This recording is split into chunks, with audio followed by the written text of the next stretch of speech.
बातमी सर्वसामान्यांसाठी विशेष महत्त्वाची। राज्यातल्या ग्रामीण भागाची जीवनवाहिनी अशी एसटीची ओळख आणि याच एसटीच्या दरात साधारणपणे 50% दरवाढ झाली आहे। त्यामुळे सर्वसामान्यांच्या खिशाला कात्री लागली आहे। या दरवाढीचं सत्ताधाऱ्यांनी समर्थन केलंय तर विरोधकांनी मात्र यावरनं सरकारला लक्ष्य केलंय। अशातच दरवाढीबाबत प्रवासी सुद्धा संताप व्यक्त करतात।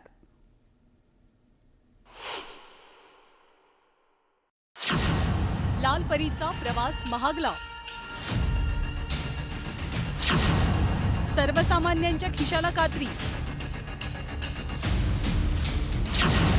दरवाढीवरनं प्रवासी नाराज, मध्यमवर्गीयाच्या खिशाला पुन्हा लागेल। सर्वसामान्य माणूस त्याच्यातून म्हणजे वाचणार नाही।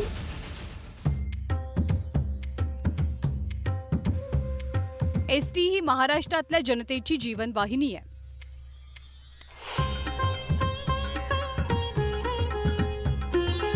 ग्रामीण भागातल्या प्रवाशांचं हक्काचं प्रवासाचं साधन असलेला एसटीचा प्रवास आता महाग होतोय।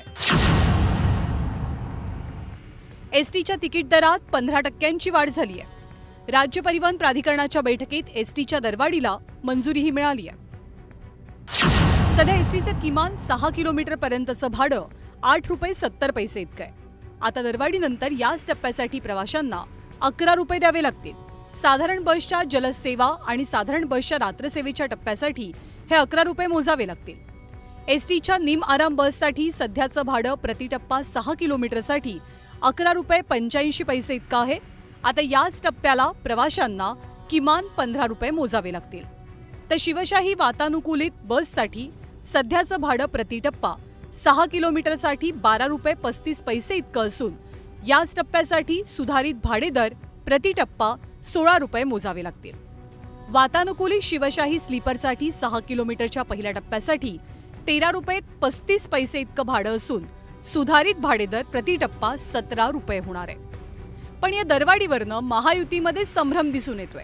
प्राधिकरणाची एक बैठक झाली आणि त्या बैठकीमध्ये गेल्या अनेक वर्षापासूनची एसटीची जी भाडेवाढ झालेली नव्हती ती 14.97% भाडेवाढ त्यांनी काल मंजूर केलेली आहे। चर्चा अजून चाललेली आहे, परंतु पुढे कुठलाही अंतिम निर्णय झालेला नाहीये।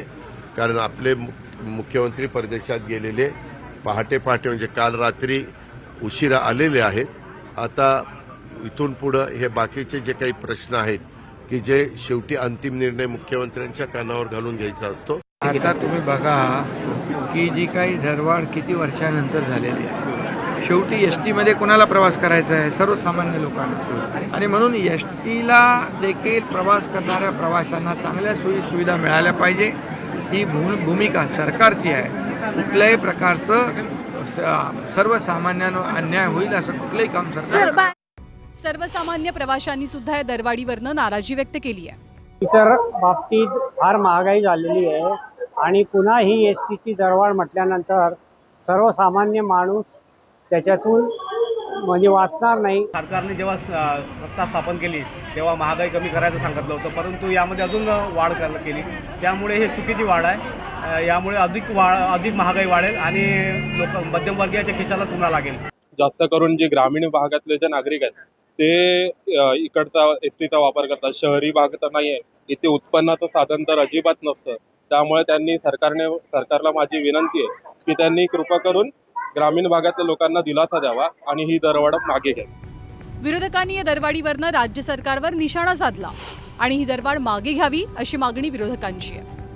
अशा पद्धतीनं जी दरवाढ केली गेली ती गरीब माणसाची लूट आहे। गरीब माणसाला वेटीस धरणं आहे।